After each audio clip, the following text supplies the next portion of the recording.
ऐसी ही बेहतरीन कहानियाँ सुनने के लिए केपी नॉवल चैनल को लाइक, शेयर और सब्सक्राइब करें। आने वाली कहानियों के बारे में जानने के लिए हमारे टेलीग्राम से जुड़ें। लिंक डिस्क्रिप्शन में है। BTTH, मैंने जुनर से शादी की लेकिन उसने हमारी शादी को पूरा करने से इनकार कर दिया। अध्याय 221, एक भाग्यशाली खोज, कई लिन की खुशी।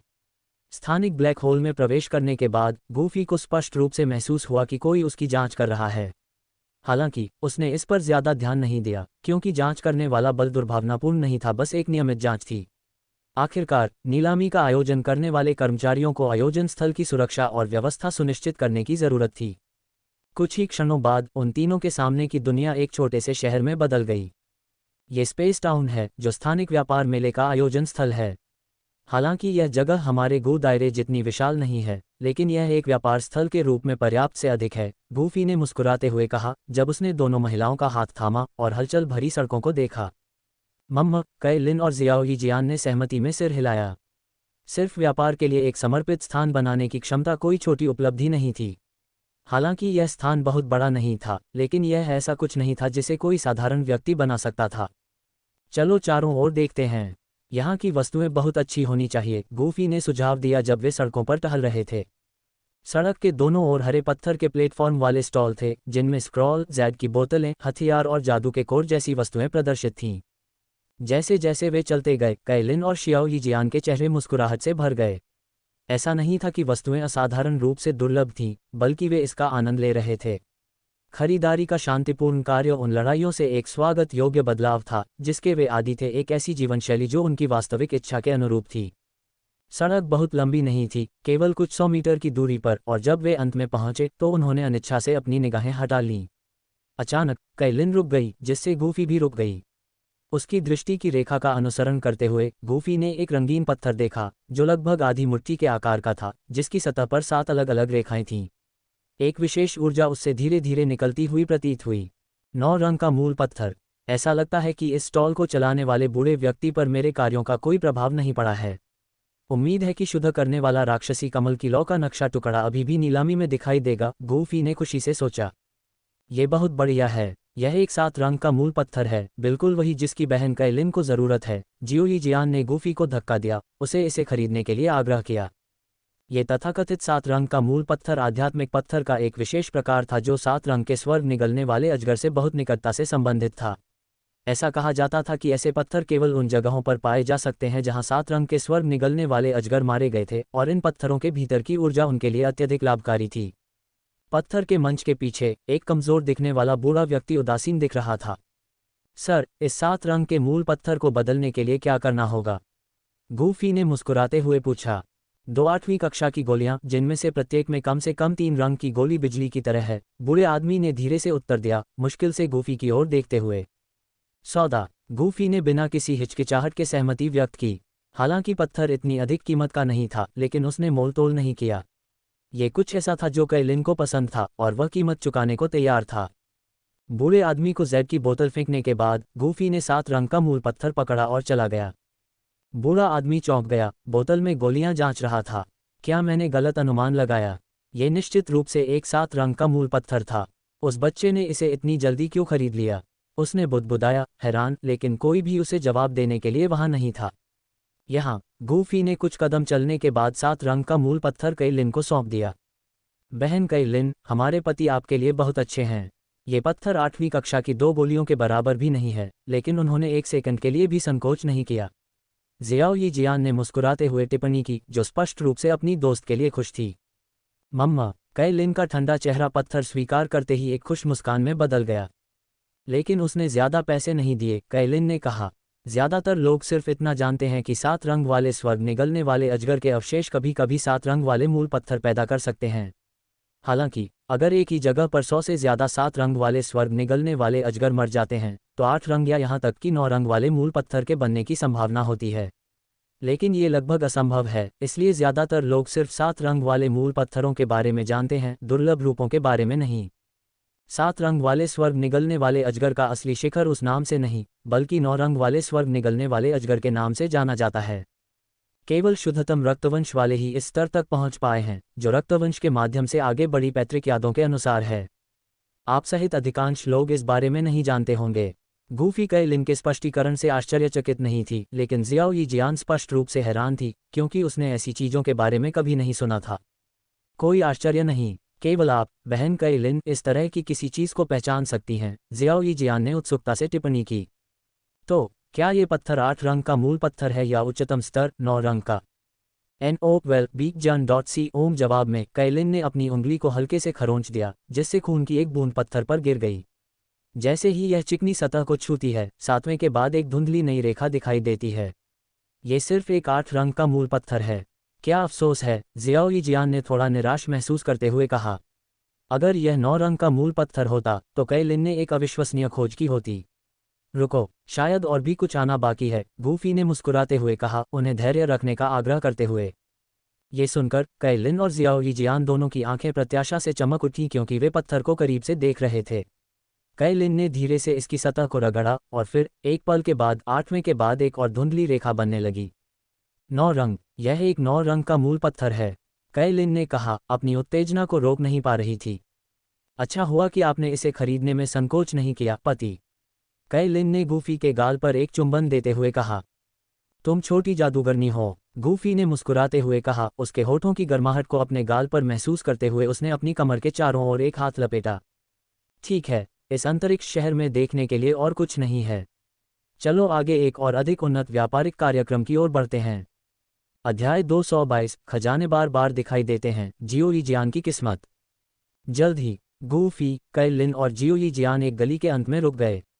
ये स्पष्ट रूप से स्पेस टाउन का अंत था और आसपास का इलाका वीरान हो गया, अब पहले जैसा चहल पहल नहीं रहा। इस स्थान पर एक प्राचीन मंडप था, जो पुरातनता और इतिहास की आभा बिखेर रहा था। मंडप के बाहर 2 बुजुर्ग व्यक्ति स्थिर खड़े थे, जो मूर्तियों की तरह लग रहे थे। दोनों 6 स्टार डू वेनेरेट के स्तर पर पहुंच चुके थे, और ऐसे शक्तिशाली व्यक्ति केवल प्रवेश द्वार की रखवाली करने के लिए ही थे। इसने यहाँ के स्थानिक व्यापार मेले के उच्च मानकों को उजागर किया। चलो अंदर चलते हैं, गूफी ने कैलिन और जियो यीजियान को मुख्य द्वार की ओर ले जाते हुए अपनी उंगलियां चटकाते हुए कहा। उसकी उंगलियों के बीच से एक लाल रोशनी चमकी, जो 2 बुजुर्ग अभिभावकों की ओर जा रही थी, जिन्होंने शांति से उसे पकड़ लिया और उसे लाल जेड स्लिप में बदल दिया। कृपया। लाल रोशनी प्राप्त करते ही 2 भावशून्य बुजुर्गों के चेहरे थोड़े से झुर्रीदार हो गए, क्योंकि उनकी धुंधली आंखें गूफी और उसके साथियों पर नजर गड़ाए हुए थीं।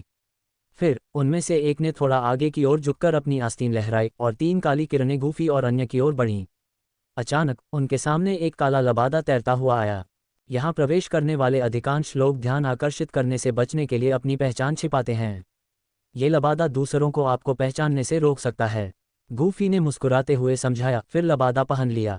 ये देखकर कैलिन और जियाओ यीजियान ने भी अपना लबादा पहन लिया। फिर वे तीनों एक साथ प्राचीन मंडप में चले गए। कृपया मेरे पीछे आओ, एक भूरे रंग के लबादे वाले बुजुर्ग ने जल्दी से बगल से आकर तीनों से फुसफुसाया। गूफी ने मौखिक रूप से जवाब नहीं दिया, बस शांति से उनका अनुसरण किया। कुछ मिनटों के बाद वे एक कांस्य द्वार के सामने रुक गए। बुजुर्ग यहाँ रुके, गूफी को थोड़ा सा झुकाया और बिना किसी और बात के चुपचाप पीछे हट गए। चलो अंदर चलते हैं, गूफी ने कहा, पुराने कांस्य द्वार को धीरे से खोलते हुए। अंदर एक प्राचीन हॉल था, जो लगभग आधे प्लाजा के आकार का था, पत्थर की कुर्सियों से भरा हुआ था। उन पर पहले से ही कई लोग बैठे हुए थे।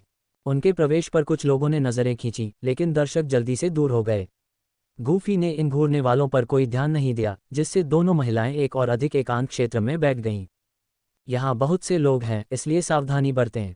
खुलकर बात करना सुविधाजनक नहीं है, गूफी ने कहा जब वे अपनी सीट पर बैठे। उन्होंने तीनों को घेरने के लिए स्थानिक शक्ति का उपयोग किया, ये सुनिश्चित करते हुए कि उनकी बातचीत निजी रहे। थोड़ी देर बाद शांत हॉल में एक स्पष्ट और मधुर घंटी बजी। मुख्य हॉल के केंद्र में सफ़ेद बालों वाला एक बुजुर्ग व्यक्ति धीरे धीरे विकृत स्थान से प्रकट हुआ। एल्डर रिफ्लेक्टिंग ट्रेजर माउंटेन के मुखिया एल्डर बाओशान थे, जिन्होंने अपने पूरे जीवन में अनगिनत कीमती वस्तुओं को संजोकर रखा था। वे इस नीलामी के मेजबान भी थे। हे, एक और स्थानिक व्यापार मेला। मुझे उम्मीद है कि सभी लोग ठीक होंगे। एल्डर बाओशान ने अभिवादन किया, अपनी निगाहों से हॉल को स्कैन किया। हालांकि किसी ने भी उनके अभिवादन का जवाब नहीं दिया, जिससे माहौल कुछ अजीब हो गया।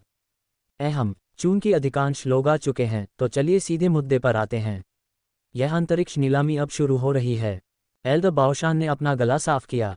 हॉल में लगभग सभी लोग गंभीर हो गए, नीलामी की वस्तुओं का बेसब्री से इंतजार कर रहे थे। अगले, हम इस स्थानिक व्यापार मेले की पहली वस्तु की नीलामी करेंगे। एल्डर बाओशान ने अपने सामने हवा में अपना हाथ लहराया और एक जोड़ी पीली सफ़ेद हड्डी के पंख दिखाई दिए। उनके भीतर से हवा और गड़गड़ाहट की हल्की आवाज़ें निकल रही थीं। दानव फीनिक्स पंख दिखाई दिए हैं। उम्मीद है कि शेष नक्शा भी अंतरिक्ष नीलामी में दिखाई देगा। गूफी को प्रत्याशा की लहर महसूस हुई। दानव फीनिक्स पंख स्वर्ग दानव फीनिक्स जनजाति के हैं। यदि इसे उड़ान डू तकनीक में परिष्कृत किया जाता है तो यह निस्संदेह आपको साथियों के बीच गति में बेजोड़ बना देगा। यह मारने और भागने दोनों के लिए एक आवश्यक उपकरण है। एल्डर बाओशान ने मुस्कुराते हुए समझाया, स्वर्ग दानव फीनिक्स जनजाति को नाराज करने के डर के बिना। इन दानव फीनिक्स पंखों का मालिक उन्हें 8वीं कक्षा की एक गोली के लिए व्यापार करना चाहता है जो 4 रंग की गोली बिजली से गुजरी है। इसलिए अगर कोई इच्छुक है तो कृपया बोली लगाना शुरू करें। जब एल्डर बाओशान ने बोलना समाप्त किया तो हॉल एक बार फिर से शांत हो गया। गूफी, काई लिन और शियाओ यीजियान ने एक दूसरे को देखा और इस वस्तु में कोई दिलचस्पी नहीं दिखाई। मैं इसे ले लूंगा। कुछ मिनट की खामोशी के बाद एक केप में लिपटा हुआ व्यक्ति आगे बढ़ा और लापरवाही से एक जेड बोतल हवा में उछाल दी। क्या कोई इस बोली लगाने वाले से ज्यादा कीमत देने को तैयार है? एल्डर बाओशान ने पूछा। आसपास के लोग शांत रहे और उन्हें आश्चर्य नहीं हुआ। डेमन फीनिक्स विंग्स का मूल मालिक सिर्फ एक 6 स्टार डू वेनेरेट था। उन्हें एक 8वीं कक्षा की गोली के लिए व्यापार करना जो 4 रंग की गोली बिजली का अनुभव कर चुकी थी पहले से ही एक अच्छा सौदा था। कोई और प्रतिस्पर्धा नहीं करेगा क्योंकि यह इसके लायक नहीं था। नवंबर LBJNN। कोई और बोली न देखकर एल्डर बाओशान मुस्कुराए और अपनी उंगलियां चटकाईं। डेमन फीनिक्स विंग्स तेजी से पहले बोली लगाने वाले के पास उड़ गए। ये लेन देन सरल था। दोनों पक्षों ने समान मूल्य की वस्तुओं का आदान प्रदान किया। एक साथ, हे अब हमारी आज की दूसरी नीलामी वस्तु के लिए एल्डर बाओशान ने मुस्कुराते हुए एक और वस्तु, एक पीला सुनहरा स्क्रॉल पेश किया। किंग कान glass body, heaven class low level डू स्किल। संत लियू ली द्वारा 1000 साल पहले बनाई गई ये डू तकनीक जब सिद्ध हो जाती है तो शरीर को धातु की तरह कठोर बना देती है जो आक्रमण और बचाव दोनों को एक दुर्जेय तकनीक में मिला देती है।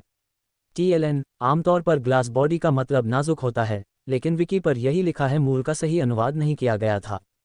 इस डू तकनीक को देखने पर गूफी ने खुद को दिलचस्पी दिखाई। हालांकि उसके पास स्वर्गीय डू तकनीकों की कमी नहीं थी, फिर भी इस भौतिक डू तकनीक में सीखने का मूल्य था। भविष्य में अगर वह अपनी खुद की भौतिक डू तकनीक विकसित करना चाहता था तो वह इसे एक संदर्भ के रूप में उपयोग कर सकता था। ऐसा लगता है कि पति इस डू तकनीक को खरीदना चाहता है। काई लिन ने गूफी की आंखों में नजर देखी और मुस्कुराए। मम्मा, मेरी शारीरिक शक्ति के साथ इस डू तकनीक में महारत हासिल करना कोई समस्या नहीं होगी। गूफी ने मुस्कुराते हुए सिर हिलाया।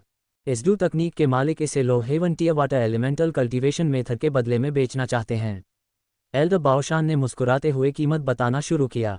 हॉल के अंदर कई लोगों ने इस डू तकनीक में रुचि दिखाई और जल्द ही बोलियां लगाई गईं। 2 मिनट के भीतर एल्डर बाओशान को 4 स्क्रॉल फेंके गए जो दर्शाता है कि 4 लोग किंग कान ग्लास बॉडी में रुचि रखते थे। गूफी ने कुछ सोचा और बोली में भाग न लेने का फैसला किया।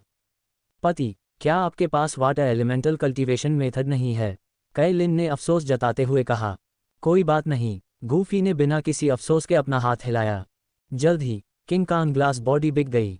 अन्य 3 बोलीदाताओं ने नाराजगी में नाक सिकुड़ी, स्पष्ट रूप से थोड़ा परेशान।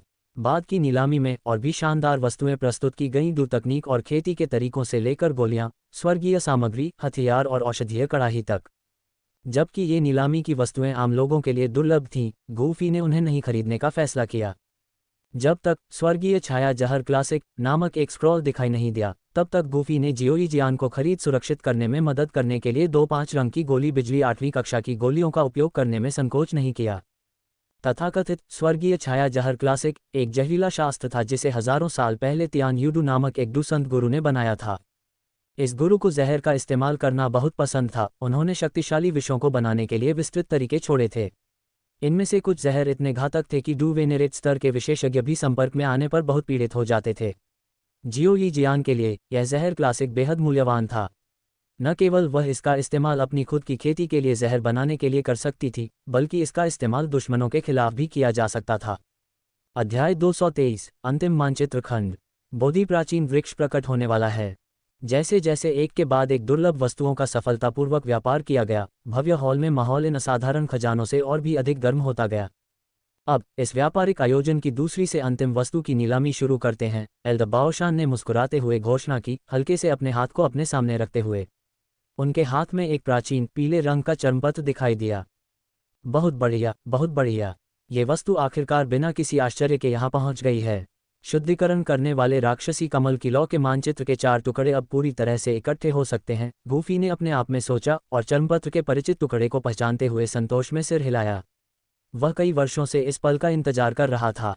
पहले गूफी को चिंता थी कि केंद्रीय मैदानों में उसकी गतिविधियों के कारण कुछ अप्रत्याशित परिवर्तन हो सकते हैं, लेकिन अब ये स्पष्ट था कि वह बहुत अधिक सोच रहा था। महाद्वीप बहुत बड़ा था और उसने इसका केवल एक छोटा सा हिस्सा ही पार किया था। एल्दर बाओशान ने उस टुकड़े का परिचय दिया। पूरी तरह से शोध करने के बाद हमने निष्कर्ष निकाला है कि यह नक्शा पौराणिक शुद्धिकरण राक्षसी कमल ज्वाला से संबंधित है। उसके शब्दों ने तुरंत सभी का ध्यान आकर्षित कर लिया। शुद्धिकरण राक्षसी कमल ज्वाला स्वर्गीय ज्वाला सूची में तीसरे स्थान पर थी।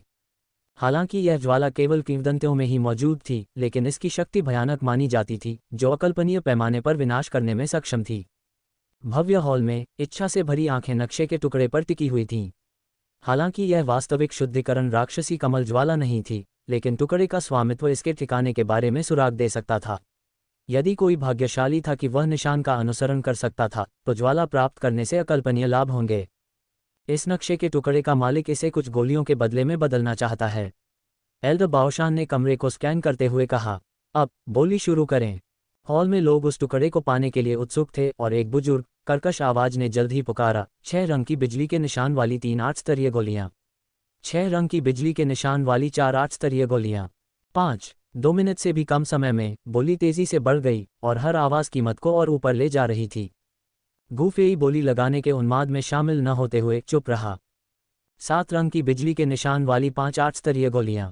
इसके तुरंत बाद उग्र ऊर्जा से भरी एक ठंडी आवाज गूंजी। कीमत अब उस स्तर पर पहुंच गई थी जिसके कारण कई लोग प्रतियोगिता से हट गए और अब वे इसे बर्दाश्त नहीं कर पा रहे थे।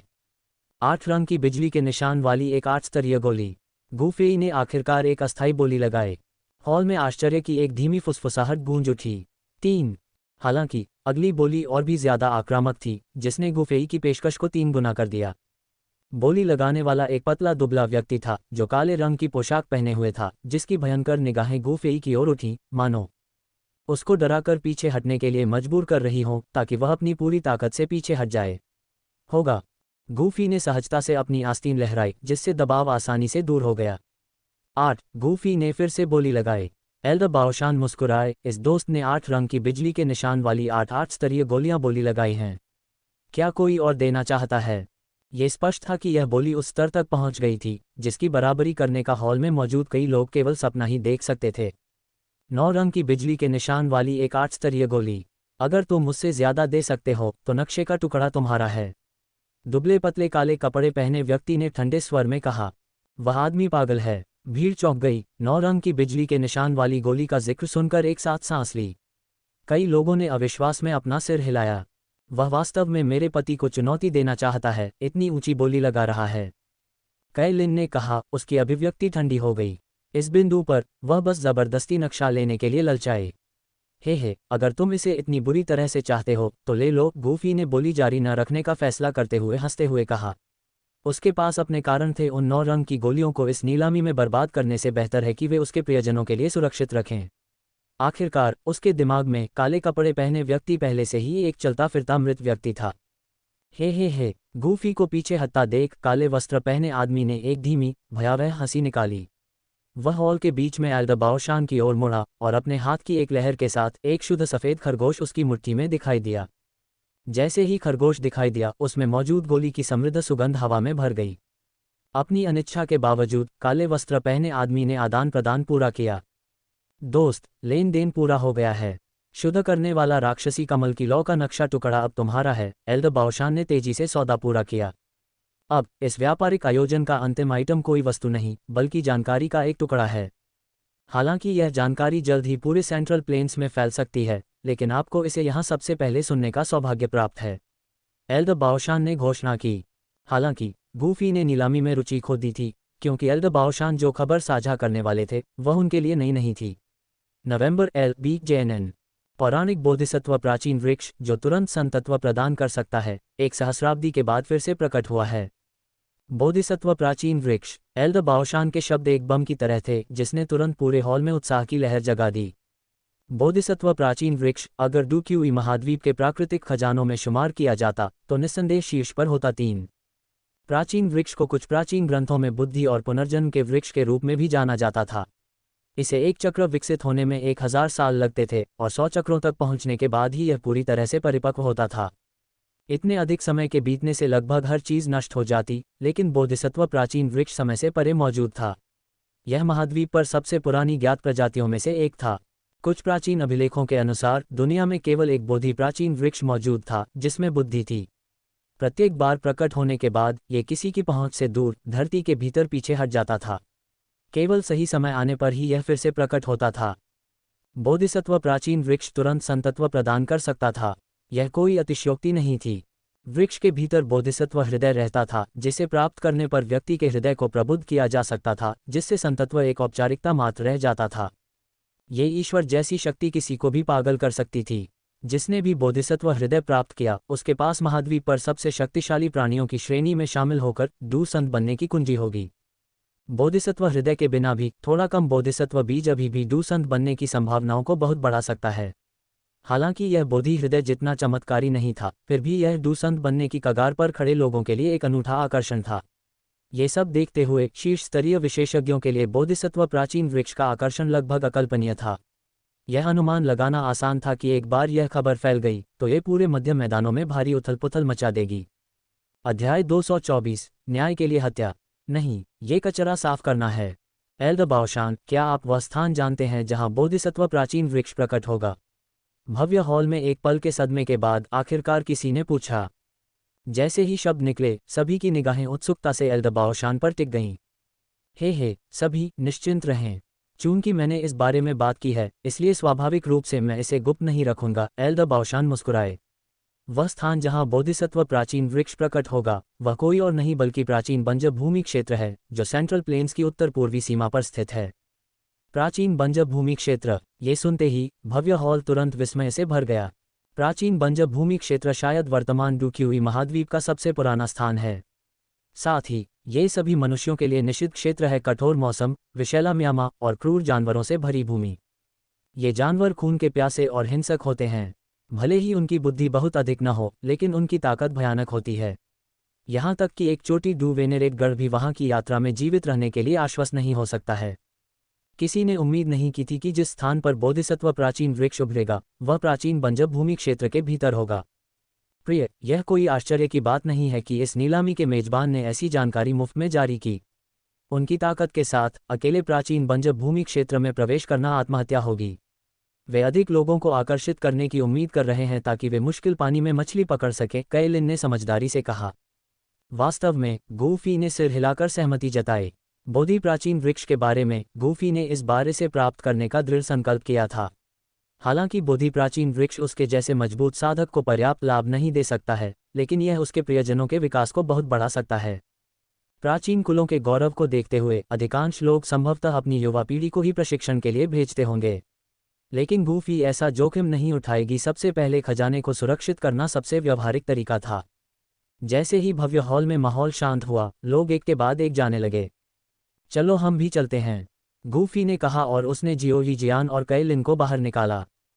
प्रिय, क्या आप स्वर्गीय ज्वाला मानचित्र के उस टुकड़े को बाद में प्राप्त करने की योजना बना रहे हैं? कैलिन ने अंतरिक्ष शहर से निकलने के बाद एक जानकार मुस्कान के साथ पूछा। वह पहले से ही गूफी के विचारों को समझ चुकी थी। उसने पहले बोली लगाना जारी नहीं रखा था। इसका कारण यह था कि वह नीलामी के बाद इसे जब्त करना चाहता था। और वह किंग कान ग्लास बॉडी तकनीक। मैंने देखा कि दोनों वस्तुओं के खरीदार एक ही समूह से थे, जियोही जियान ने मुस्कुराते हुए कहा। हे, तुम दोनों ने मुझे पूरी तरह से समझ लिया है, कुछ भी छिपाया नहीं जा सकता, गूफी ने सिर हिलाते हुए कहा। अगर यह आम लोग होते तो मैं ऐसा काम नहीं करता। हालांकि वे लोग अब इंसान नहीं रहे, उसने आगे कहा। तुम्हारा क्या मतलब है प्रिय? कैलिन और जियोही जियान ने उलझन में पूछा। वे लोग क्लाउड रेन संप्रदाय के नाम से जाने जाने वाले एक विकृत संप्रदाय से संबंधित हैं। ये संप्रदाय अपनी ताकत बढ़ाने के लिए महिला कड़ाही का उपयोग करके साधना करता है, और ये तथाकथित कड़ाही अत्यधिक प्रतिभाशाली युवा लड़कियां हैं जिन्हें एक दशक से अधिक समय तक एक विशिष्ट क्यूई विधि की साधना करने के लिए मजबूर किया जाता है। फिर क्लाउड रेन संप्रदाय की एक अनूठी संभोग विधि के माध्यम से उनकी डूक्यूई को अवशोषित किया जाता है। एक बार जब उनकी डूक्यूई समाप्त हो जाती है तो वे तेजी से बूढ़े हो जाते हैं और 10 दिनों के भीतर मर जाते हैं, गूफी ने समझाया। क्या घिनौना संप्रदाय है, कैलिन और जियाओ यीजियान ने ठंडे स्वर में कहा। ऐसे लोगों को मिटा दिया जाना चाहिए। उन्हें मारना और उनकी संपत्ति छीन लेना दुनिया की सेवा है।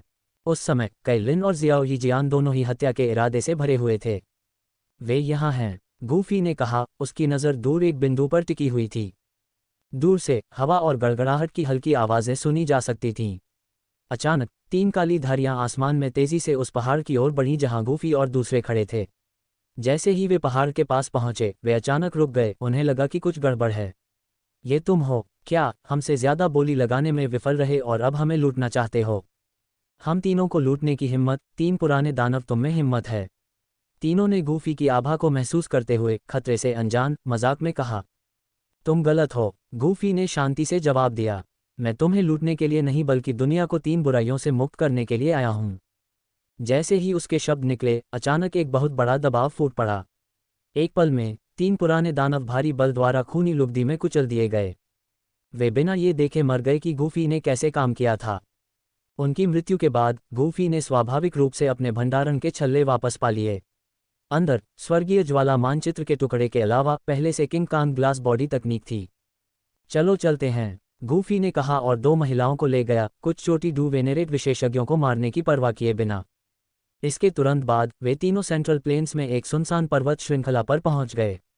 इस बात से सावधान की दृष्टि से उत्पन्न होने वाला दृश्य टुकड़ों को एक साथ जोड़ना उसके कबीले के सदस्यों को पता चल सकता है, इसलिए गूफी ने लौटने से पहले काम पूरा करने का फैसला किया। उसकी सावधानी उसके कबीले पर नहीं बल्कि हुन कबीले के जासूसों पर लक्षित थी। अगर हुन कबीले को पता चल जाता है कि उसने स्वर्गीय ज्वाला मानचित्र के सभी टुकड़े प्राप्त कर लिए हैं, तो शुद्धिकरण दानव कमल ज्वाला प्राप्त करना बहुत अधिक चुनौतीपूर्ण हो जाएगा। एक गुफा में गूफी ने सभी टुकड़े निकाले और धीरे धीरे प्रत्येक टुकड़े पर पैटर्न के आधार पर उन्हें एक साथ जोड़ना शुरू किया। जब अंतिम टुकड़ा अपनी जगह पर था, तो पूरी तरह से इकट्ठे प्राचीन मानचित्र ने एक परिदृश्य पैटर्न प्रदर्शित किया। हालांकि ये पैटर्न बहुत ही साधारण लग रहा था, जिसमें कोई विशिष्ट लक्ष्य या मार्ग नहीं था। यह एक आकस्मिक रूप से खींचे गए परिदृश्य से अधिक कुछ नहीं लग रहा था। स्वर्गीय ज्वाला मानचित्र इतना सरल नहीं हो सकता, इसमें और भी कुछ होना चाहिए। परिदृश्य पैटर्न को घूरते हुए कैलिन और जियाओ यीजियान ने उम्मीद नहीं खोई। वास्तव में इस नक्शे का रहस्य केवल एक स्वर्गीय ज्वाला द्वारा इसे परिष्कृत करके ही उजागर किया जा सकता है। जैसे ही गूफी ने बोलना समाप्त किया, एक स्वर्गीय ज्वाला अचानक उसकी हथेली में फूट पड़ी, जिसने प्राचीन नक्शे को अपने में समाहित कर लिया। यह नक्शा जलता नहीं है। कैलिन हैरान थी। वह गूफी की स्वर्गीय ज्वाला की शक्ति जानती थी, फिर भी यह नाजुक सा नक्शा बिल्कुल भी नहीं जला। ये टुकड़ा किस पदार्थ से बना है? जियाओ यीजियान ने सोचा। ये ध्यान देने योग्य है कि गूफी की स्वर्गीय ज्वाला 5 अलग अलग ज्वालाओं का मिश्रण थी, जो पहाड़ों और उबलते समुद्रों को जलाने में सक्षम थी। जैसे जैसे लपटें तेज होती गईं, नक्शे पर पैटर्न चमकने लगे, मानो नक्शे से बाहर निकलने के लिए तैयार हों। एक निश्चित क्षण में नक्शा हिंसक रूप से कांप उठा। इस पर बने पैटर्न अचानक उछलकर प्राचीन पात्रों में बदल गए, जो समूह के सामने हवा में मंडरा रहे थे। जुड़वां चंद्रमा मिलते हैं, 9 सितारे एक हो जाते हैं। स्वर्ग और पृथ्वी के ज्वार में बदलाव। स्वर्गीय ज्वाला उतरती है। अध्याय 225, मुझे अपने साथ ले चलो। प्रिय, इन शब्दों का क्या अर्थ है? कैलिन और जियाओ यीजियान दोनों ने कुछ प्राचीन शब्दों को देखते हुए भौहें से कुढ़ीं। 2 चंद्रमा एक साथ दिखाई देना, 9 सितारों का संरेखित होना, यह एक दुर्लभ खगोलीय घटना को दर्शाता है, गूफी ने मुस्कुराते हुए समझाया। ये घटना हर 1000 साल में एक बार ही होती है। स्वर्ग और पृथ्वी का ज्वारीय बदलाव इस खगोलीय घटना से उत्पन्न एक विसंगति है। अंतिम वाक्य का अर्थ है कि इस ज्वारीय बदलाव के दिन शुद्ध करने वाली राक्षसी कमल ज्वाला भी दुनिया पर उतरेगी। 1000 साल। जियाओ यीजियान निराश दिखी। वह समय सीमा बहुत लंबी लग रही थी। पिछली बार यह खगोलीय विसंगति 997 साल पहले हुई थी, जिसका मतलब है कि शुद्ध करने वाली कमल दानव ज्वाला 3 साल में उतरेगी, गूफी ने आगे बताया। इसका कारण यह है कि शुद्धिकरण करने वाले राक्षसी कमल संत द्वारा छोड़ी गई सील ज्वारीय बदलाव के तहत गंभीर रूप से कमजोर हो जाएगी और तभी राक्षसी ज्वाला सील को तोड़ने का प्रयास करेगी। उस समय दुनिया में कई लोग राक्षसी ज्वाला के उतरने का एहसास करेंगे। पूरा बचा हुआ नक्शा शुद्ध करने वाले राक्षसी कमल संत द्वारा पीछे छोड़ी गई एक आकस्मिक योजना है। तो यह ऐसा ही है। जियाओ यीजियान और कैलिन ने समझ में सिर हिलाया। इस समय गूफी ने प्राचीन नक्शे को छुआ। अचानक नक्शे पर राक्षसी कमल का पैटर्न ऐसे हिलने लगा जैसे कि वह जीवित हो। बिजली की एक लकीर में बदल गया, जो सीधे गूफी के माथे पर जा लगी। अचानक हुए इस बदलाव के कारण कैलिन और जियाओ यीजियान दोनों सदमे से पीले पड़ गए। प्रिय, नक्शा बहुत अजीब था और कोई भी यह नहीं बता सकता था कि यह चीज़ अच्छी है या बुरी। चिंता मत करो, ये ठीक है, गूफी ने मुस्कुराते हुए उन्हें आश्वस्त किया। वह अपने माथे में एक सफ़ेद प्रकाश द्रव्यमान को महसूस कर सकता था। रहस्यमय प्रकाश के बावजूद गूफी को इस बात की चिंता नहीं थी कि यह उसे नुकसान पहुंचाएगा। अभी क्या हुआ? कई लिन ने पूछा। ये कुछ ऐसा है जो शुद्ध करने वाले राक्षसी संत द्वारा पीछे छोड़ा गया है, जो एक बनने के सबसे करीब था डू गॉड, गूफी ने समझाया। हालांकि कुछ अभिलेखों में शुद्ध करने वाले राक्षसी लॉर्ड संत को कुछ हद तक भयावह बताया गया है, लेकिन वह आमतौर पर एक सीधा और ईमानदार व्यक्ति था। उसे कुछ भी बहुत बुरा नहीं छोड़ना चाहिए था। कैलिन अभी भी चिंतित थी, उसे गूफी का तर्क बहुत कमजोर लगा, लेकिन उसके आत्मविश्वास को देखते हुए उसने आगे दबाव न डालने का फैसला किया। गूफी ने कभी भी अनावश्यक जोखिम नहीं लिया था। ठीक है, चलो गू दायरे में वापस चलते हैं, गूफी ने फैसला किया। अपने माथे पर रहस्यमयी रोशनी को अनदेखा करते हुए उसने दोनों महिलाओं को गू दायरे में वापस ले गया। आधे महीने बाद गू दायरे में एक बड़ा हॉल कई गो कबीले के बुजुर्गों से भरा हुआ था, जो ऊपर बैठे थे, जबकि कई युवा गो कबीले विशेषज्ञ नीचे इकट्ठे हुए थे। उनमें से अधिकांश उच्च स्तरीय डू वेनेरेट थे, जिनमें गू किंग यांग और जुनर शामिल थे। दोनों नौ चेंज डू वेनेरेट के शिखर पर थे, जो आधे संत बनने की कगार पर थे। बोधि प्राचीन वृक्ष प्रकट होने वाला है। इस बार हम आपको प्रशिक्षण के रूप में इस अवसर को जब्त करने के लिए युवाओं को भेजेंगे। उद्धरण चिन्ह। गू कबीले के बुजुर्गों में से एक ने मुस्कुराते हुए कहा। भले ही बोधि प्राचीन वृक्ष एक दुर्लभ अवसर है, लेकिन बुजुर्ग बहुत चिंतित नहीं दिखे। आखिरकार बोधि हृदय, एक खजाना जो तुरंत संतत्व को सक्षम करने के लिए कहा जाता है, उन लोगों के लिए बहुत कम आकर्षण रखता है जो पहले से ही दुसंत स्तर पर हैं। इसके अलावा बोधि हृदय का अस्तित्व केवल एक किंवदंती थी, किसी ने कभी इसकी वास्तविकता की पुष्टि नहीं की थी। चिंता मत करो, हम कार्य को पूर्णता के साथ पूरा करेंगे, गू किंग यांग और अन्य ने आत्मविश्वास से जवाब दिया। उन्हें गू दायरे में रहना चाहिए, मैं इसे व्यक्तिगत रूप से संभालूंगा। इस समय गूफी ने हॉल में प्रवेश किया। उनके शब्दों ने भीड़ में कुछ संदेह पैदा कर दिया। युवा मास्टर गूफी, आपका क्या मतलब है? एक बुजुर्ग ने विनम्रता से पूछा। बोधि प्राचीन वृक्ष के आसपास के सभी अवसर मैं उन्हें संभाल लूंगा, युवाओं को जाने की जरूरत नहीं है, गूफी ने दोहराया। वर्तमान में गू कबीले और हुन कबीले विभिन्न संघर्षों में उलझे हुए थे। युवा गू कबीले के प्रतिभाशाली लोगों को बाहर निकलने की अनुमति देने से वे हुन कबीले के डूसेंट स्तर के विशेषज्ञों द्वारा बदला लेने के लिए घात लगाए जा सकते थे। बहुत अच्छा, चूंकि युवा मास्टर गूफी के मन में यह बात है, इसलिए हम सहमत होंगे, बुजुर्गों ने अपनी सहमति देते हुए कहा। गू कबीले के भीतर गूफी का प्रभाव अब शीर्ष 5 में से एक था, इसलिए उनके निर्णयों का महत्वपूर्ण महत्व था। भाई गूफी, यह एक दुर्लभ प्रशिक्षण अवसर है, कृपया मुझे अपने साथ चलने दें, जुन एर ने विनती की। उसकी आंखें आशा से भर गईं। स्वर्गीय मकबरे की अपनी पिछली यात्रा के दौरान उसने गूफी की देखभाल का अनुभव किया था और रहस्यमय प्राचीन बंजर भूमि क्षेत्र में उसके साथ अकेले रहने का एक और मौका चाहती थी। आपको साथ लाने से आप केवल बोझ बन जाएंगे, गूफी ने बिना किसी हिचकिचाहट के जुन एर के अनुरोध को अस्वीकार करते हुए उत्तर दिया। मिस जुन एर, आपके पास दिव्य रक्त रेखा है। हुन कबीले ने पहले भी आपके प्रति दुर्भावनापूर्ण इरादे रखे हैं, इस बार तुम न जाओ तो बेहतर है, बुजुर्गों में से एक ने कहा। गू किंग यांग, गुयाओ और अन्य लोगों ने गूफी के फैसले के खिलाफ बहस नहीं की, उन्हें भरोसा था कि उसके पास वैध कारण हैं। मैं क्यों नहीं जा सकता? जुनर को बहुत निराशा हुई। उसे एहसास हुआ कि गू कबीले में उसका प्रभाव गूफी के प्रभाव के आसपास भी नहीं था। उसका एक शब्द यह निर्धारित कर सकता था कि युवा पीढ़ी प्राचीन बंजर भूमि क्षेत्र अभियान में भाग लेगी या नहीं। इसके बाद गूफी ने अकेले गू क्षेत्र छोड़ दिया। हुन कबीले द्वारा संभावित घात से बचने के लिए किसी को भी साथ नहीं लाया। पिछले आधे महीने में सेंट्रल प्लेन्स में बेचैनी बढ़ती जा रही थी। अनगिनत बलों ने पहले ही प्राचीन बंजर भूमि क्षेत्र की ओर अग्रिम दल भेज दिए थे। हालांकि मुख्य बलों ने अभी तक आगे बढ़ना नहीं था, इस बात की पुष्टि की प्रतीक्षा कर रहे थे कि अफवाहें सच थीं। जैसे ही गूफी ने गू क्षेत्र छोड़ा, भोर की एक किरण क्षितिज को तोड़ती हुई पूरे देश में सूरज की रोशनी बिखेर रही थी। सेंट्रल प्लेन्स के उत्तर पूर्वी आकाश में एक अजीबोगरीब और शक्तिशाली आभा अचानक एक लहर की तरह आकाश में फैल गई। जिन लोगों ने इस आभा को महसूस किया, उन सभी को एक ही दृश्य का अनुभव हुआ, एक विशाल प्राचीन वृक्ष जो ज्ञान बिखेर रहा था। ये बोधिसत्व प्राचीन वृक्ष था। उस क्षण पूरा मध्य मैदान उन्माद में बदल गया। भाई गूफी, अगर तुम मुझे नहीं ले जाओगे तो मैं खुद ही चला जाऊंगा। गूफी के जाने के 1 घंटे बाद जुनर ने गू दायरे को चुपचाप छोड़ दिया और मध्य मैदान के उत्तर पूर्व की ओर बढ़ गया। अध्याय 226। क्या वह हमारी पीढ़ी का सबसे महान प्रतिभाशाली व्यक्ति नहीं है? प्राचीन बंजर भूमि क्षेत्र मध्य मैदानों के उत्तर पूर्व में स्थित है। गूफी को गू क्षेत्र से वहां पहुंचने में ज्यादा समय नहीं लगा। रास्ते में उसे उसी दिशा में जाने वाली भारी भीड़ का सामना करना पड़ा। NOWELL-BEACON बोधिसत्व प्राचीन वृक्ष का आकर्षण इतना प्रबल था कि इसने इन लोगों को जंगली प्राचीन क्षेत्र के खतरों के बारे में भूलने पर मजबूर कर दिया। प्राचीन बंजर भूमि क्षेत्र के सबसे नज़दीकी मानव बस्ती बंजर भूमि शहर आमतौर पर कम आबादी वाला था। इस क्षेत्र की भयावह प्रतिष्ठा ने ज़्यादातर लोगों को दूर रखा, जिससे शहर साल भर लगभग सुनसान रहता था। लेकिन अब चीज़ें अलग थीं। बोधि प्राचीन वृक्ष के उद्भव ने अनगिनत लोगों को आकर्षित किया था, जिसने इस शांत शहर को एक हलचल भरे केंद्र में बदल दिया था। दुनिया में हर कोई लाभ के पीछे भागता है। गोफी ने शहर में बड़ी भीड़ को इकट्ठा होते हुए देखा। इनमें से ज़्यादातर लोग तोप का चारा बनने के लिए बंजर भूमि क्षेत्र की ओर जा रहे थे। अन्यथा स्थानिक व्यापार मेला जानबूझकर बोधि वृक्ष के बारे में खबर नहीं फैलाता।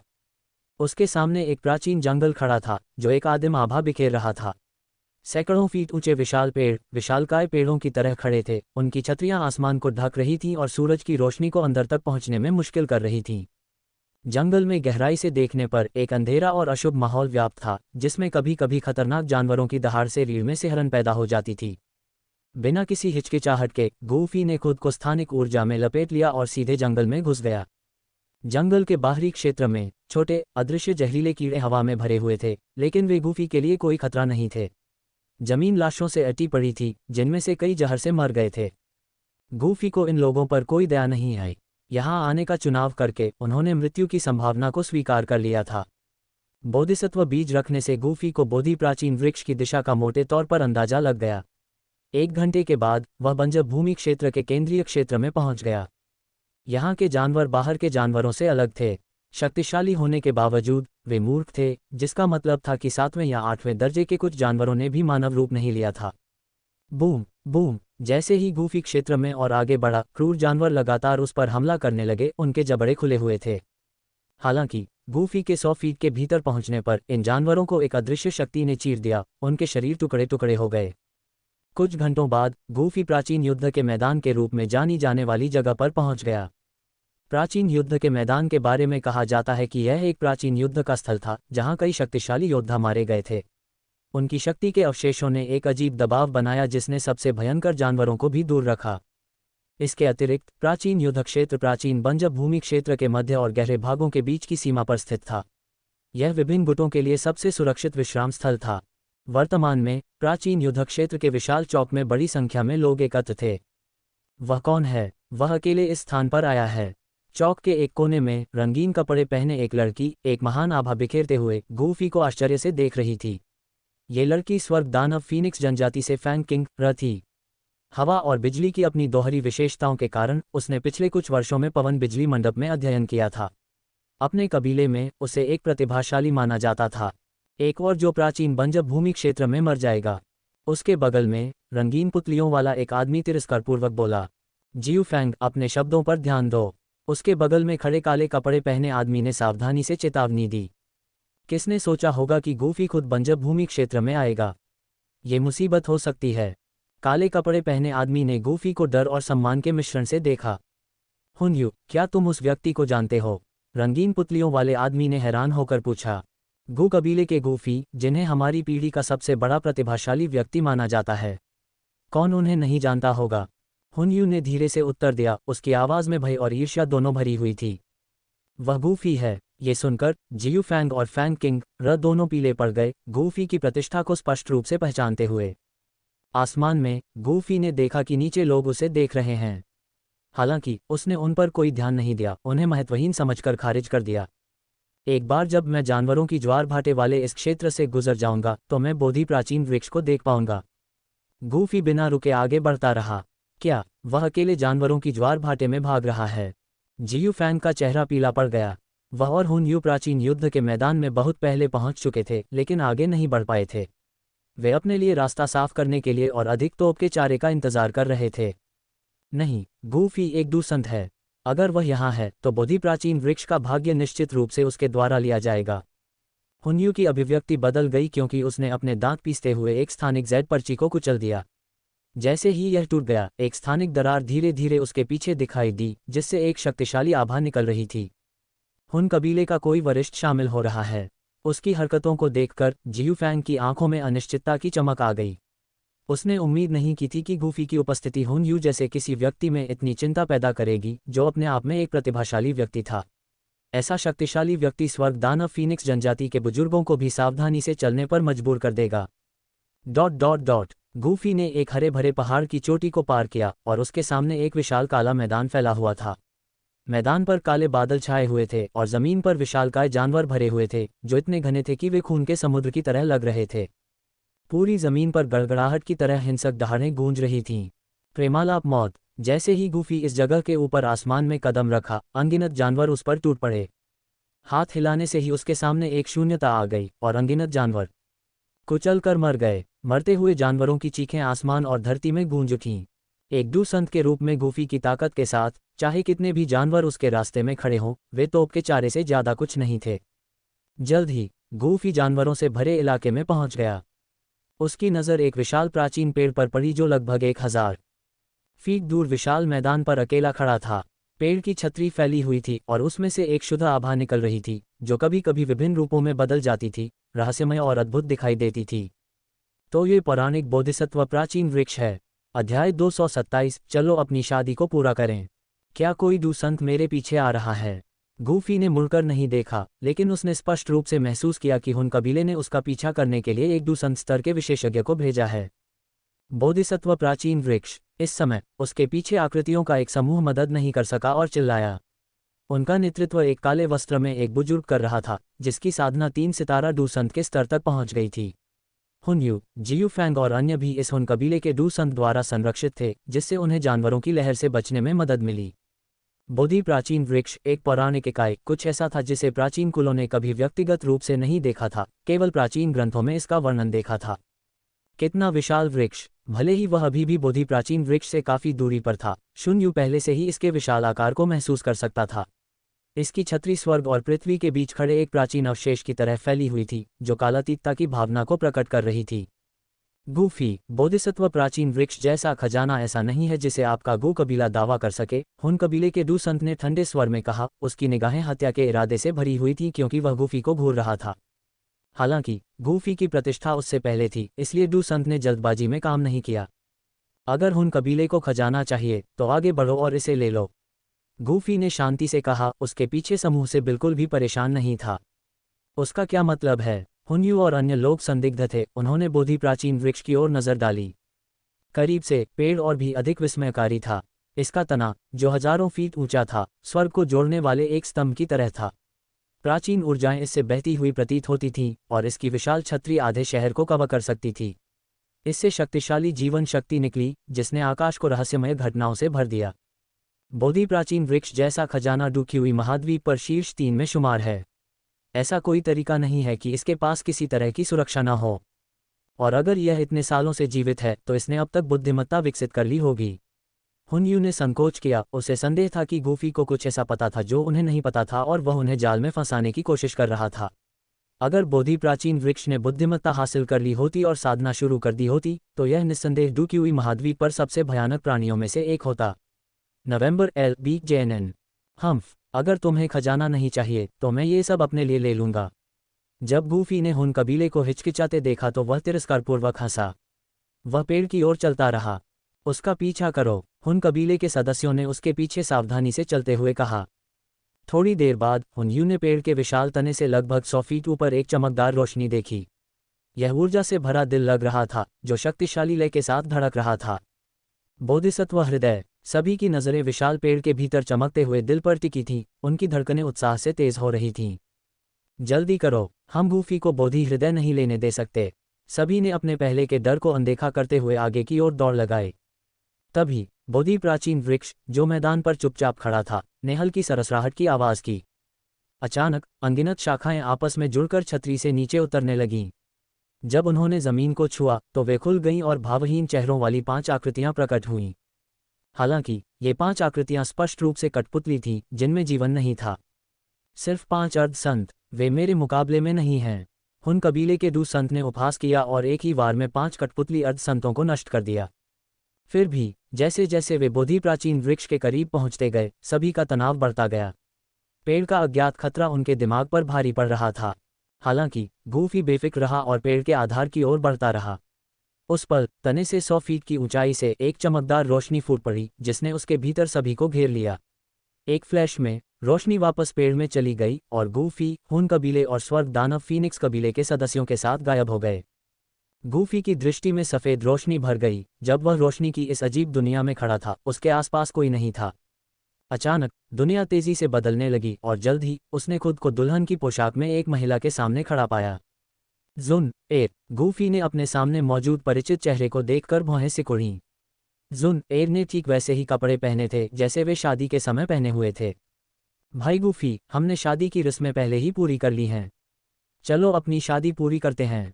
भाई गूफी, क्या आप इस दिन का लंबे समय से इंतजार नहीं कर रहे थे? जुन एर ने धीरे धीरे कपड़े उतारना शुरू कर दिया, जिससे उसकी बेदाग जैद जैसी त्वचा दिखने लगी। उसकी अलौकिक सुंदरता के साथ यह एक ऐसा नज़ारा था जो आसानी से ज़्यादातर पुरुषों को मोहित कर सकता था।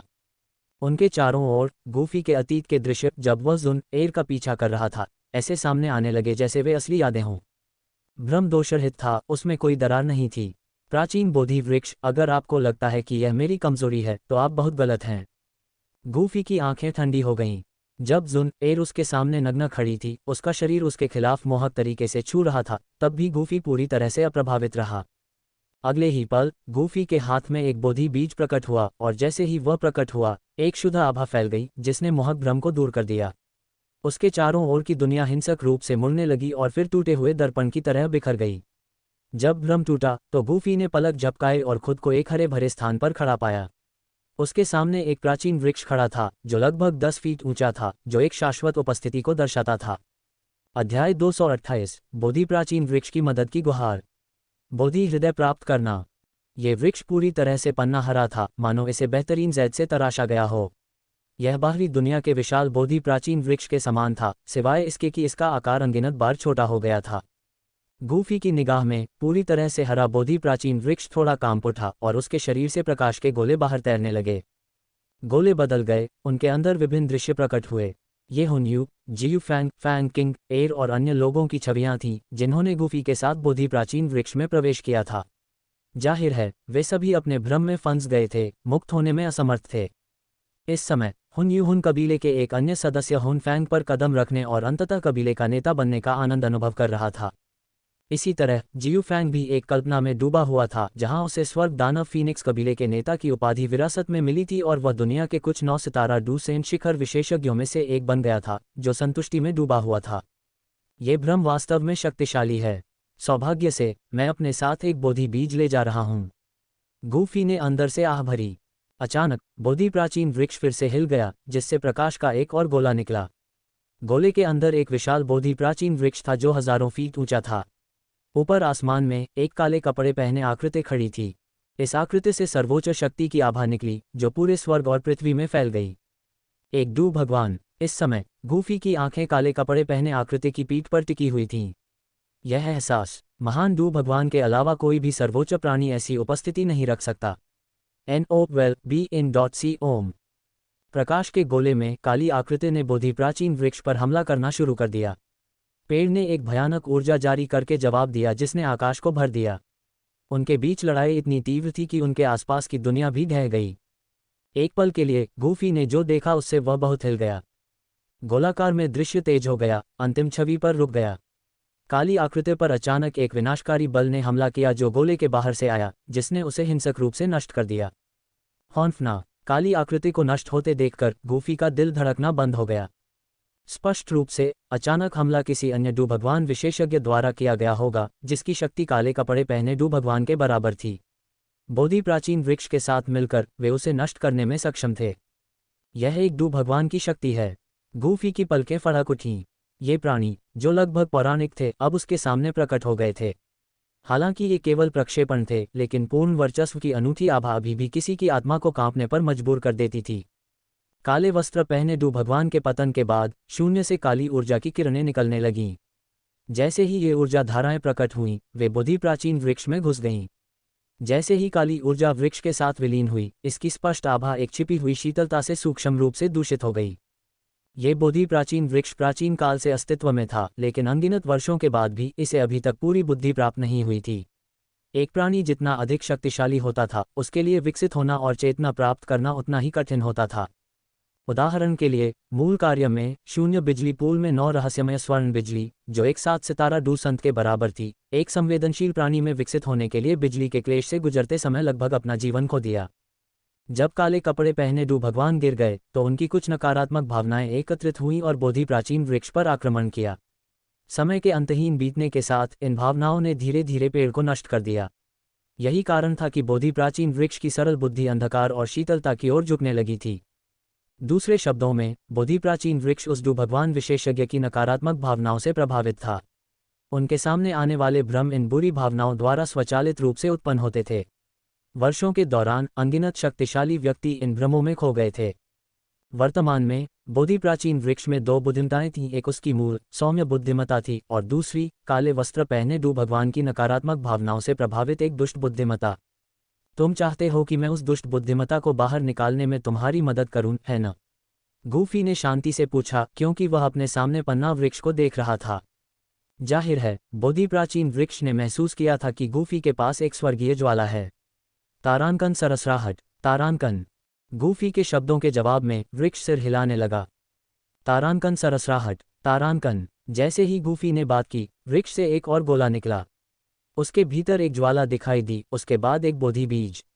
ज्वाला ने बोधि बीज को परिष्कृत किया, शुद्ध ऊर्जा की एक धारा जारी की, जो फिर वृक्ष में प्रवाहित हुई। मैं तुम्हारी मदद कर सकता हूँ, गूफी ने मुस्कुराते हुए जवाब दिया। अगले ही पल बोधि प्राचीन वृक्ष से प्रकाश के हरे कण निकले और गूफी के सामने मंडराए। ये सभी कण बोधि बीज थे।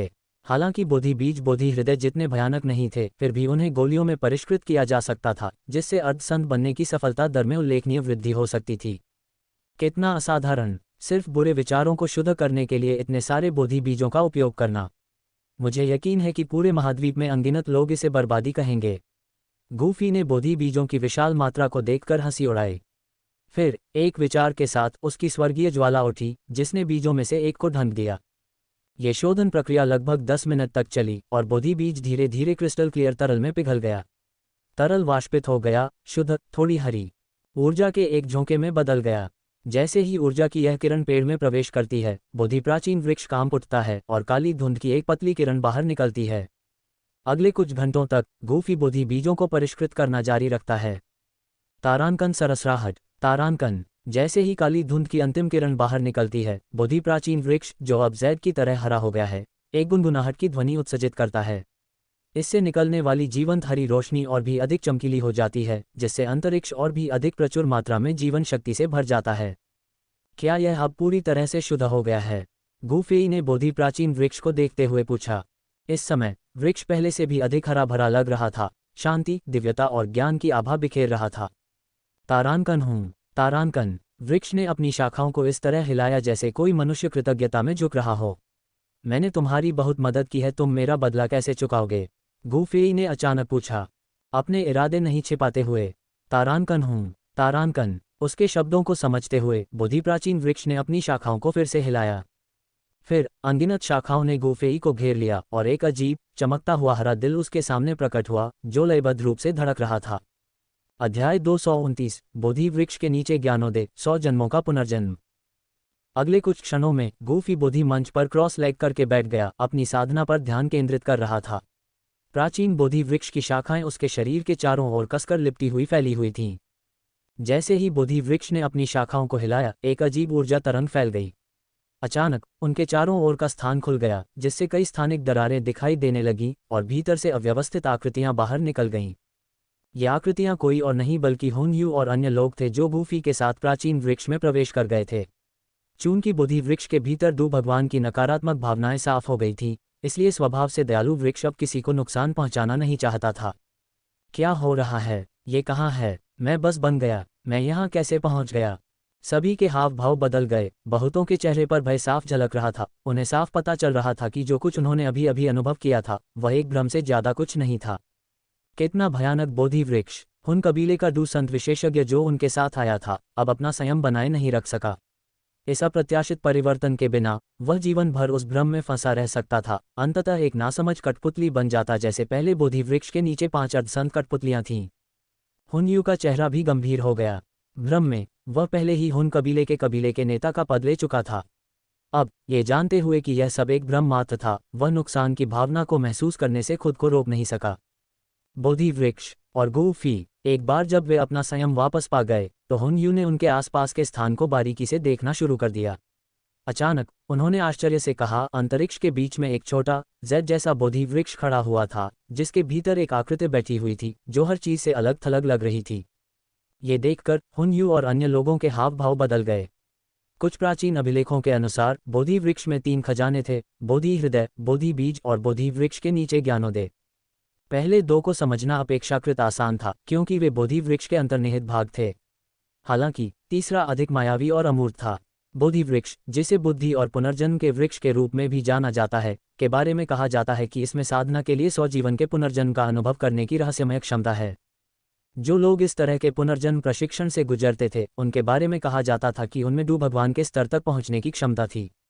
हालांकि यह केवल एक किंवदंती थी, अनगिनत विशेषज्ञ इस मायावी संभावना का पीछा करते हुए पागल हो गए थे। बोधि वृक्ष के नीचे ज्ञानोदय। उसे वास्तव में ये पौराणिक महान अवसर प्राप्त हुआ। विस्मय के उद्गार गूंज उठे।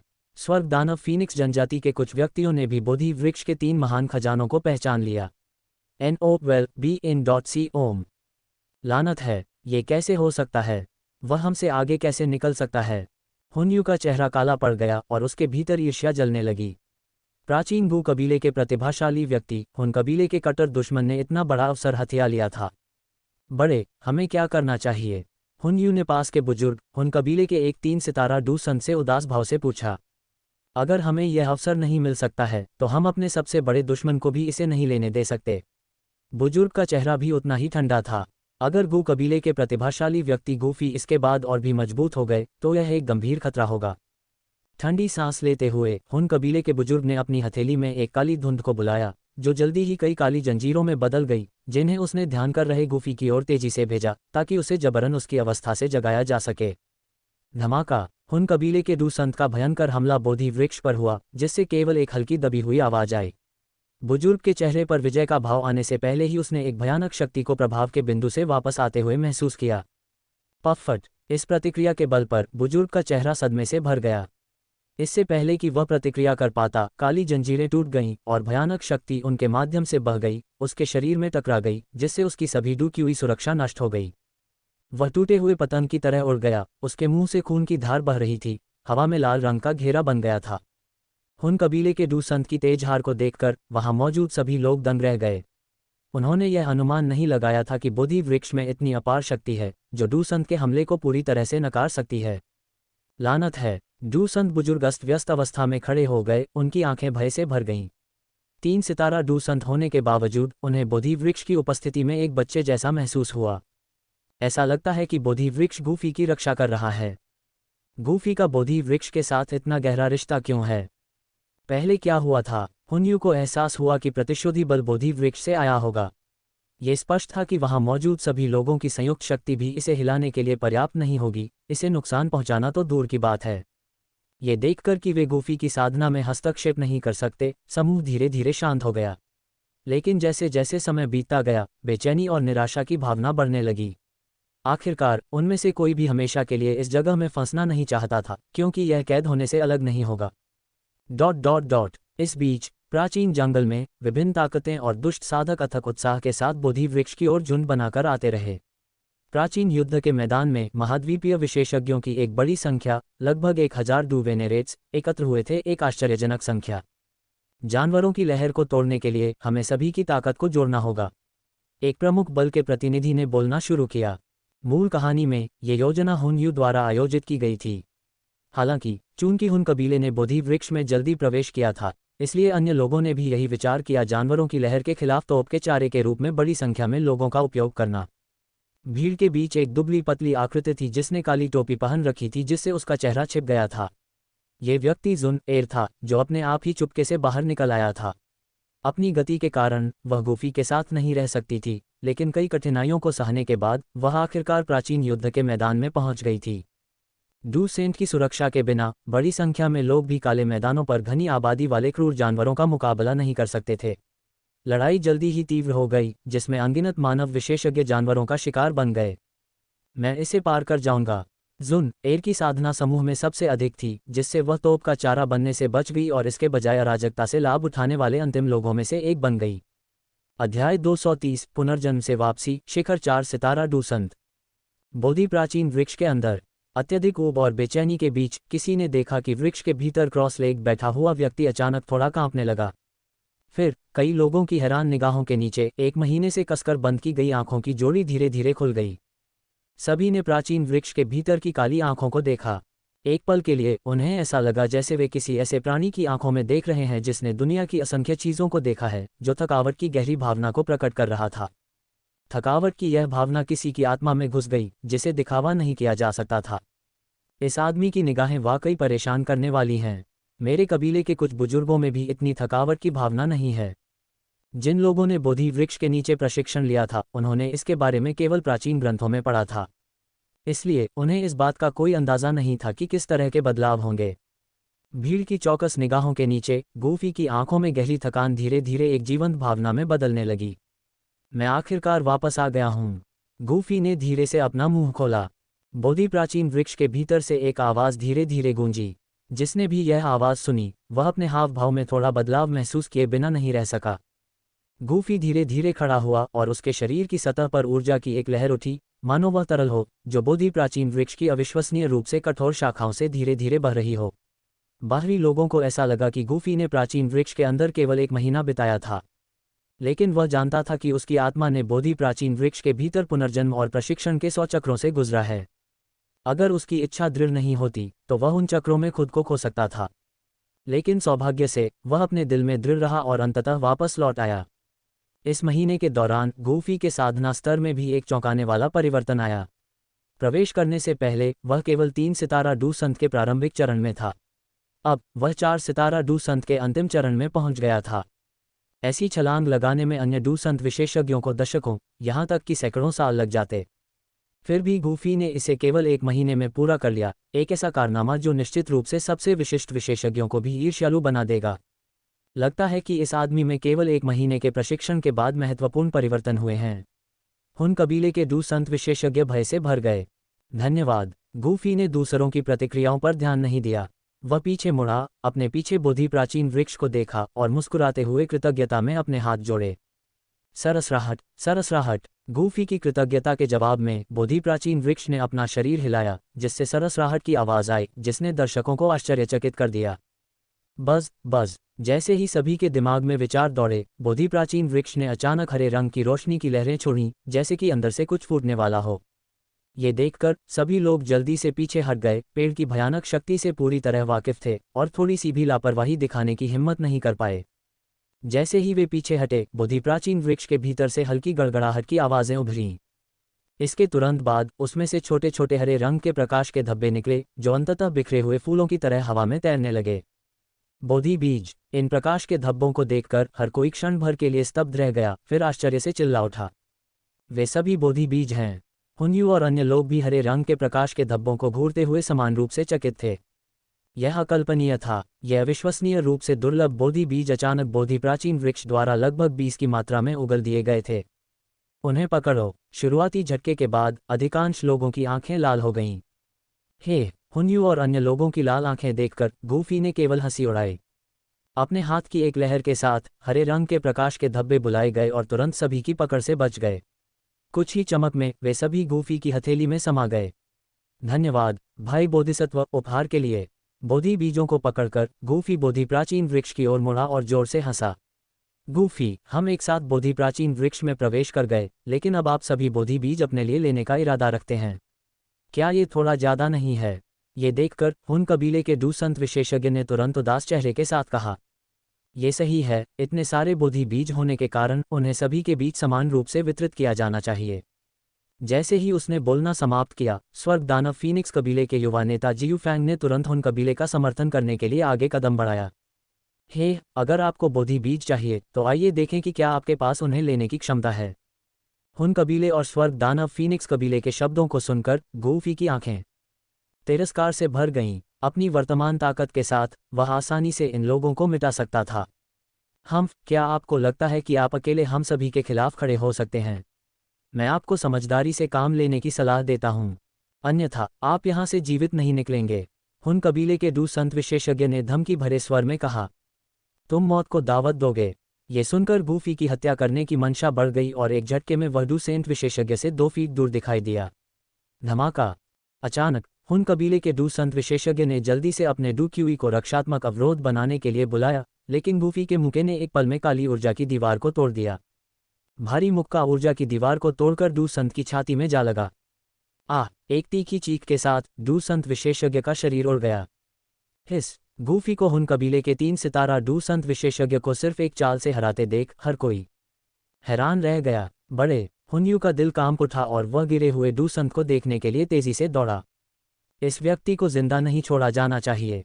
अपनी प्रतिभा के साथ वह निस्संदेह भविष्य में हुन कबीले का एक बड़ा दुश्मन बन जाएगा। डू संत, जिसे गूफी ने मारा था, डर के मारे बोला। लेकिन अगला इस क्षण गूफी बिना किसी हिचकिचाहट के हुनयू और अन्य लोगों की ओर बढ़ता रहा। प्रत्येक कदम हुनयू के दिल में भय पैदा कर रहा था। इस क्षण हुनयू को एहसास हुआ कि उसने किसी ऐसे व्यक्ति को उकसाया है जिसे उसे कभी नहीं भड़काना चाहिए था, और उसके भीतर मृत्यु का भय बढ़ने लगा। तुम मुझे नहीं मार सकते। यदि तुम ऐसा करते हो तो तुम हुन कबीले के क्रोध को भड़काओगे और तुम्हारे पास शांतिपूर्ण जीवन नहीं होगा। हुनयू ने गूफी की ओर इशारा किया और चिल्लाया। उसकी आवाज़ में धमकी और भय दोनों भरे हुए थे। हे, मुझे धमका रहे हो? तुम दर्दनाक तरीके से मरना चाहते हो। हुनयू के शब्दों को सुनकर गूफी की हत्या की मंशा फिर से बढ़ गई और एक साधारण इशारे से एक अवर्णनीय शक्ति ने हुनयू को घेर लिया। एक पल में हुनयू खून की धुंध में बदल गया। गूफी, तुमने हुन कबीले के दिव्य रक्तवंश के वंशज को मारने की हिम्मत कैसे की? हमारे कबीले के विशेषज्ञ तुम्हें नहीं छोड़ेंगे। 3 सितारा डू संत गुस्से में दहाड़ उठा। हुनयू एक जोकर से ज्यादा कुछ नहीं था। उसे मारने का कोई मतलब नहीं है। सिर्फ अगर मैं तुम्हारे जैसे डू संत को मार दूं तो हुन कबीले को थोड़ा पछतावा हो सकता है। गूफी उदासीन रहा। उसने अपना हमला जारी रखा। कुछ ही मुठभेड़ों में डू संत को गूफी ने बेरहमी से मार डाला। यह आदमी भयानक है। अगर वह मेरे खिलाफ हो गया तो 3 बड़े बुजुर्ग भी मुझे नहीं बचा पाएंगे। उद्धरण चिन्ह। इस समय स्वर्ग दानव फीनिक्स कबीले के युवा नेता जियू फैंग भी उतने ही भयभीत थे। उसने पहले हुन कबीले का पक्ष लिया था। बस जैसे ही गूफी ने हुन कबीले के आखिरी सदस्य को मार डाला, बोधि प्राचीन वृक्ष जो अंतरिक्ष में चुपचाप खड़ा था, अचानक एक भिनभिनाने वाली आवाज निकली। तुरंत अंतरिक्ष में ऊर्जा की लहरें उठने लगीं। क्या अंतरिक्ष ढहने वाला है? ये देखकर गूफी थोड़ा स्तब्ध रह गया और फिर भौहें सिकोड़ लीं। बोधि प्राचीन वृक्ष हमेशा के लिए दुनिया में नहीं रहेगा। एक बार जब ये बोधि बीज उगल देगा तो यह वापस धरती में डूब जाएगा। ये 10,000 साल बाद ही सतह पर फिर से दिखाई देगा।